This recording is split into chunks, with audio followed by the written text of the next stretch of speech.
Donc, on va analyser les différents marchés, on va analyser le forex, les indices, les matières premières, et puis également les crypto-monnaies, voilà, les métaux, l'or, le pétrole et tout ça. Donc, on va faire un tour d'horizon justement par rapport à ça pour voir où en sont les marchés actuellement, dans quelle direction on peut trader, et puis où vont les marchés, où sont allés les marchés, où vont aller les marchés, établir justement des plans de trading par rapport à ça. Donc, on va commencer d'abord sur le forex, faire un tour rapide des différentes paires sur le forex.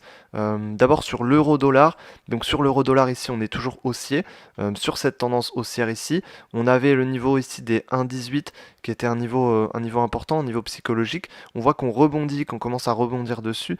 J'ai tracé notamment cette droite de tendance qui commence à être pertinente. Donc ça, c'est intéressant. Et on est toujours plus haussier. Donc la semaine dernière, j'étais plutôt haussier ici pour viser les 1,20. On est venu taper les 1,20, puis ensuite on est redescendu. Donc là, ensuite, on pourrait partir plus à la hausse, pourquoi pas revenir chercher justement les 1,20. Là on voit qu'on est plutôt haussier sur l'euro-dollar.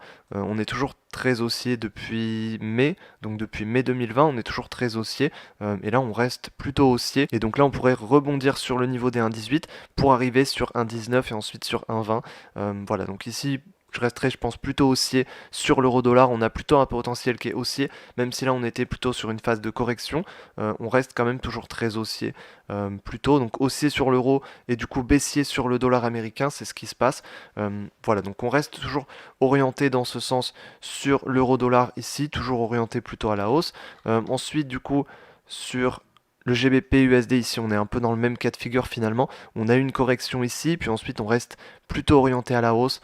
À partir d'ici, on a cette correction, on a les 1,33 ici, voilà, 1,30, 1,32 même ici, sur lequel on a rebondi. Puis ensuite, on a une bougie ici qui est plutôt intéressante, qui est plutôt une bougie de rebond justement. Donc ça, c'est intéressant, donc ça nous pousse justement à la hausse. Donc là, on pourrait tout à fait viser un peu plus haut. Je resterai plutôt haussier, je pense, sur le GBP USD.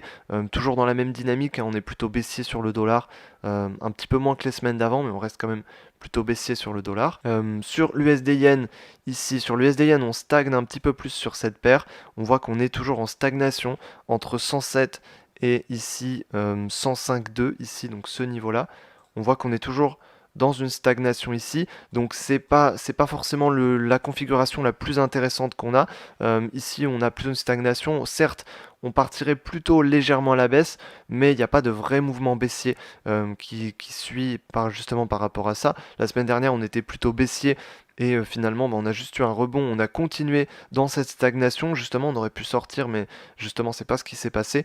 Donc, bon, on restera plutôt baissier, il y a quand même plus de potentiel à la baisse, mais en tout cas, ici on reste plutôt, voilà, plutôt baissier, mais on reste quand même vraiment dans cette stagnation, c'est ça qui prime en tout cas. Donc, c'est pas la configuration la plus intéressante selon moi. Voilà, à partir d'ici, on a un petit rebond, donc on pourrait partir un peu plus à la baisse, mais c'est pas la configuration la plus intéressante, je pense. Sur l'USD4, c'est déjà un petit peu plus intéressant, puisqu'on avait une belle tendance. Ici, on avait une belle tendance baissière à partir de là. Justement, même à partir de avril 2020, on avait commencé justement à avoir cette belle tendance baissière. Et là, on a une grande tendance baissière qui continue. Donc ça, c'est vraiment, vraiment intéressant. On a une très belle tendance sur USD4. Et cette tendance pourrait tout à fait continuer. On voit qu'on a une correction. On est revenu justement sur cette droite de tendance ici qui est vraiment pertinente. Et suite à ça, on pourrait revenir à la baisse ici, donc revenir chercher le niveau des 1,30 ici, donc toujours baissier sur l'USD CAD. Ici on a une belle tendance baissière, donc ce serait vraiment bête d'être à contre-tendance là-dessus, donc vraiment toujours baissier sur cette paire. Sur USD CHF ici, sur USD CHF, on est plutôt baissier. Alors voilà, on est un peu finalement dans le même cas de figure que sur USD Yen, où on est plutôt baissier, mais on n'est pas aussi baissier. Alors c'est deux valeurs refuge en même temps, donc on voit qu'au niveau fondamental, il y a un lien forcément. Mais en tout cas, ici sur USD CHF, on a plutôt une stagnation. On avait un beau mouvement baissier qui commençait ici, puis là on commence à stagner un petit peu plus. Donc le potentiel, il sera toujours baissier. On pourra revenir à la baisse ici. On est venu chercher d'ailleurs le niveau des 0,9. Donc on pourrait revenir le chercher. Mais ici, voilà, on est venu chercher ce niveau-là. On pourrait revenir le chercher marché, à partir d'ici, on a toujours eu un mouvement plutôt baissier. Donc là, voilà, plutôt, je pense qu'on restera plutôt baissier. C'est pas les mouvements les plus intéressants. En tout cas, ici, on est plutôt dans une stagnation. On restera plutôt baissier vu qu'on est plutôt dans le haut. On a un niveau ici qui est plutôt intéressant. Mais en tout cas, le vrai potentiel ici sera plutôt quand on sera vraiment en tendance. Donc là, voilà, plutôt baissier ici sur USD-CHF. Mais voilà, c'est pas la paire la plus intéressante, je pense. Même si ça peut être quand même intéressant, il y a de la volatilité.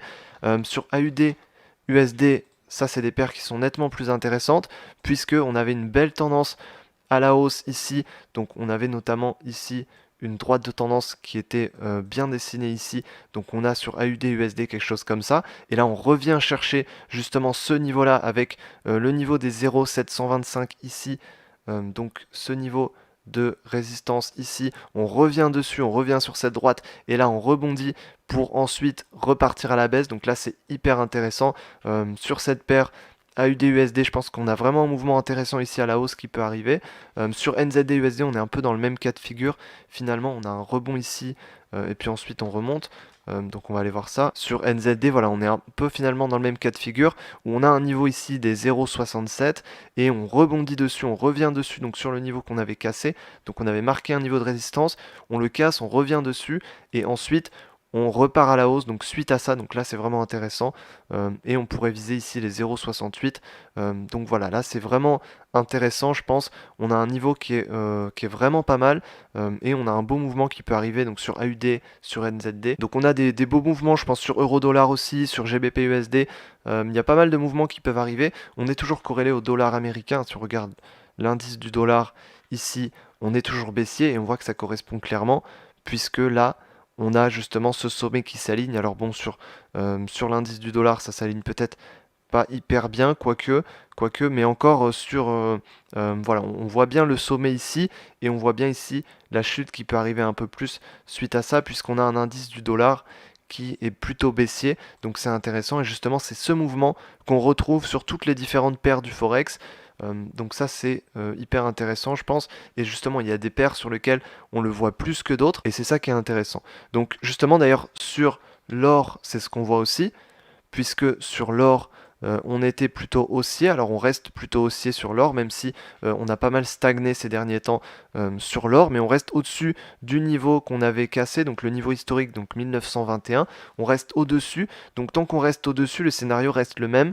Maintenant, l'objectif, ce sera d'arriver sur ici le sommet historique qu'on avait ici, mais dans un premier temps, ce sera d'abord d'arriver sur 1980, ici, donc ce niveau, puis ensuite le niveau un peu plus haut. Donc là, on reste toujours haussier sur l'or, voilà, de la même manière qu'on reste plutôt haussier face à du dollar américain, donc plutôt baissier sur du dollar. Donc là, on est plutôt haussier sur de l'or face à du dollar. Donc c'est à peu près le même scénario en fait.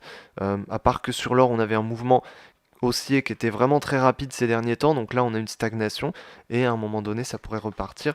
On a finalement la même chose sur le silver, où sur le silver on retrouve à peu près la même chose, où on avait eu un beau mouvement à la hausse ici qui était même encore plus impressionnant que sur l'or, donc le mouvement était même plus grand que sur l'or, et ensuite suite à ça on a un mouvement de stagnation, donc sur 26, donc le niveau des 26, et là on commence à stagner un peu plus, et on pourrait ensuite partir à la hausse, donc le potentiel est toujours plutôt haussier ici sur les matières premières comme ça, donc comme l'or et l'argent. Sur le pétrole, ici, bon, sur le pétrole, il n'y a pas grand chose à dire, hein, il se passe pas grand chose. Il se passe pas grand chose. On avait une hausse qui était très légère, qui était très lente. Ici, on reste plutôt, alors on était plutôt aussi à partir d'ici. Ici, on a franchi le niveau des 42, donc qui est plutôt un niveau important, en tout cas qu'on avait marqué quand même petit à petit.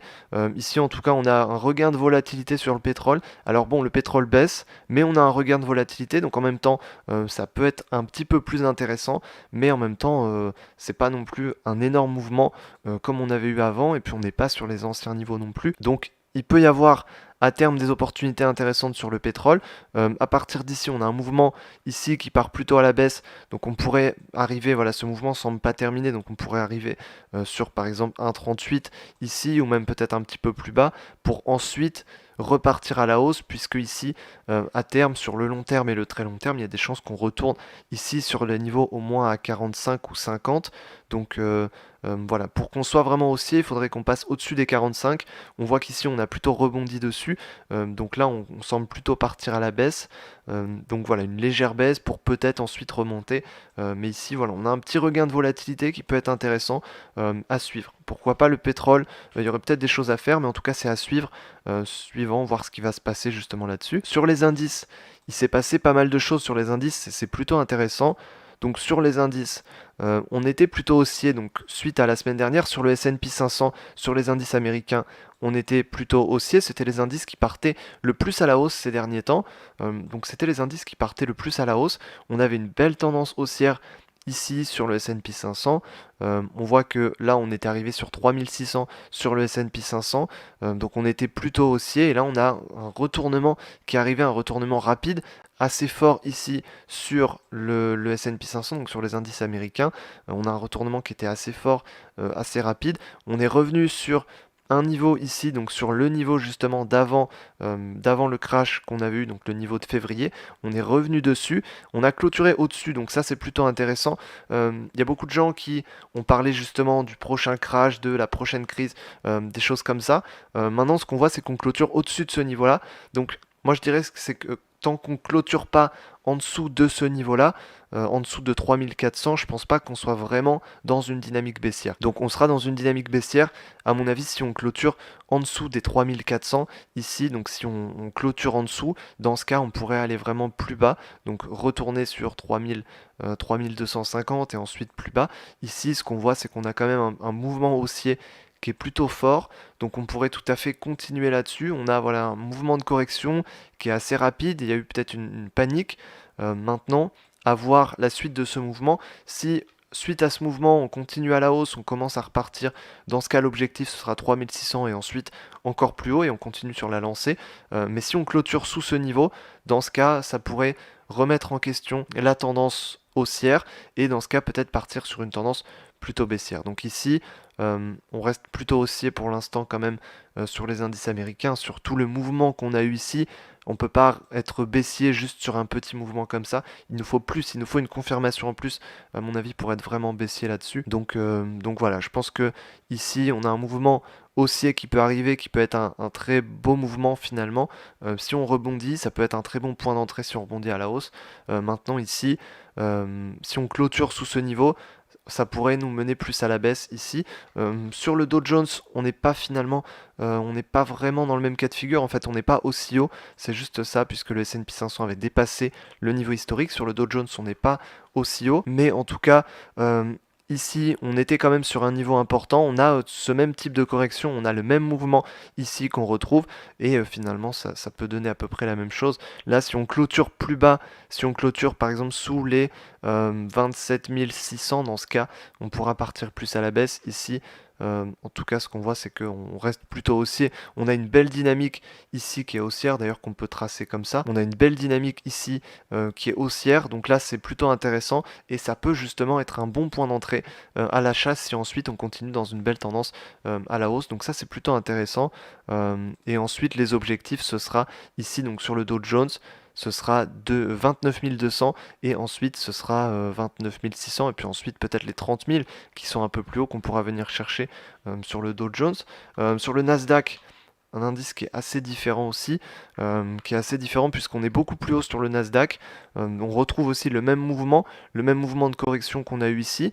Finalement, on a marqué encore des niveaux historiques, puis ensuite on a eu cette correction sur le Nasdaq. Donc ça, c'est plutôt intéressant. Là, on est revenu chercher. Alors, la semaine dernière, justement, on partait plutôt sur une correction pour ensuite revenir à la hausse. On voit que finalement, c'est ce qu'on a cette semaine. On revient, on a une correction, puis ensuite on pourrait revenir à la hausse. Donc là, je pense que c'est ce qui peut se passer. Ici, on voit qu'on a un niveau important, ici qui est ce niveau, donc on pourrait tout à fait revenir dessus, donc on est venu dessus, pour ensuite partir plus à la hausse sur 132 et ensuite un peu plus haut. Le Nasdaq, en tout cas, on est plutôt sur une dynamique haussière ici qui est intéressante. On reste plutôt haussier dans la globalité sur les indices américains. Sur les indices européens, c'est pas vraiment le cas, on est un peu moins haussier finalement. on est un peu moins haussier puisque la reprise a été beaucoup moins forte sur les indices européens, notamment sur le CAC 40. Ici, on a quand même une grosse stagnation depuis juin, donc depuis début juin, mi-juin, on a quand même une grosse stagnation ici. Et donc là, on a simplement un petit mouvement de correction dans cette stagnation. Donc petit à petit, on voit qu'on a plutôt à la limite un mouvement haussier qui pourrait se dégager de ça, surtout si les indices américains sont partis à la hausse. On aura sûrement un mouvement haussier suite à ça, justement dans la lignée des indices américains, ce qu'on peut avoir en Europe. Mais en tout cas ici, ça part quand même moins à la hausse, ça part quand même clairement moins à la hausse. Donc on reste quand même plutôt haussier suite à ça. Là on a une correction, on est plutôt vers le bas, on voit qu'on a une stagnation ici, donc on reste plutôt haussier ici sur le CAC 40. Mais on est quand même nettement moins haussier que sur les indices américains, la tendance est quand même nettement moins forte. On retrouve la même chose sur le DAX 30 qui est quand même un peu plus haussier que le CAC 40, mais finalement on est moins haussier un petit peu que sur les indices américains. Ici finalement on retrouve le même mouvement de correction à la baisse ici, avec justement une droite de tendance à la limite qu'on pourrait tracer, quelque chose comme ça, qui peut être intéressant, avec un point d'entrée intéressant, pourquoi pas, pour partir à la hausse. Et puis ensuite, on pourrait viser ensuite 13 400 et encore plus haut. Ici, le but, ce serait d'atteindre le niveau historique, le niveau de février, qu'on n'a pas encore atteint ici sur les indices européens, et qu'on a atteint seulement sur le S&P 500 et sur le Nasdaq, puisqu'on avait marqué des niveaux historiques. Voilà, donc sur le DAX 30, c'est ce qui se passe, on est toujours haussier, on est plus haussier que le CAC 40 qui a du mal à partir à la hausse. Et puis sur les indices américains, on est beaucoup plus haussier. Ensuite, sur d'autres actifs, notamment sur le Bitcoin, il s'est passé pas mal de choses sur le Bitcoin, donc c'est plutôt intéressant aussi. Alors c'est pas forcément les scénarios dont on avait parlé. En tout cas ici sur le Bitcoin, à partir de là on était à la hausse, on a eu une stagnation ici. On partait à la hausse sur les 12 000. On avait un scénario sur la clôture au-dessus des 12 000. Donc si on franchissait les 12 000 à la hausse, dans ce cas, on visait les 13 200. On voit que c'est pas ce qui s'est passé finalement. Le cours n'a pas franchi le niveau des 12 000. On est revenu en arrière. Donc on est revenu plus bas. On est venu chercher le niveau ici des 10 500. Donc le niveau qu'on avait franchi juste ici, qui était un niveau important. Donc on est revenu dessus. Donc là, à partir de là, on est sur un niveau important, on est sur un niveau de support important, donc c'était un niveau de résistance, c'est devenu un niveau de support, donc c'est un niveau qui est plutôt important, on avait une dynamique quand même plutôt baissière ici. À partir de là, on reste à mon avis plutôt dans une tendance haussière puisqu'on a marqué même si c'est ce creux-là qu'il faut prendre en compte, finalement ce creux-là reste quand même plus haut que les anciens creux, donc je pense qu'on pourrait rester plutôt haussier suite à ça, et viser par exemple les 11 000. Ici, on pourrait retourner, à mon avis, un petit peu plus à la hausse, mais en tout cas, il y a des chances voilà, qu'on stagne pas mal de temps ici. Et puis, si on clôture sous le niveau des 10 000, dans ce cas, peut-être qu'on réintégrera cette stagnation qu'on avait ici entre les 10 000 et les 9 000. Et puis, si on clôture en dessous des 9 000, dans ce cas, on partira sur un scénario baissier jusqu'à 7 200. Donc là, c'est là-dessus que ça va se jouer. C'est sur le niveau des 10 000. Si on rebondit, ça peut être un bon point d'entrée. Et si on clôture à la baisse, dans ce cas, à voir suivant comment ça évolue. Mais si on part plus à la baisse, dans ce cas, pourquoi pas plutôt partir sur une vente. Donc en tout cas, à partir d'ici, on est plutôt haussier. On est plutôt sur une dynamique haussière ici à partir des 10 000. Et on viserait ici les 11 000 dans un premier temps. Et puis ensuite, pourquoi pas plus haut, notamment sur les 12 000. Et ensuite beaucoup plus haut sur 13 200 notamment. Donc sur le Bitcoin, toujours une dynamique plutôt haussière, même si ici on est plutôt dans une phase de correction, donc stagnation, correction, et peut-être reprise ensuite, ou alors clôture à la baisse pour un scénario baissier. Voilà sur les principaux actifs, donc voilà sur le Forex, les matières premières, les indices, du coup l'or, le pétrole, le Bitcoin également. Voilà, on a vu à peu près tout, je pense, sur les principaux actifs, donc on a fait ça assez rapidement.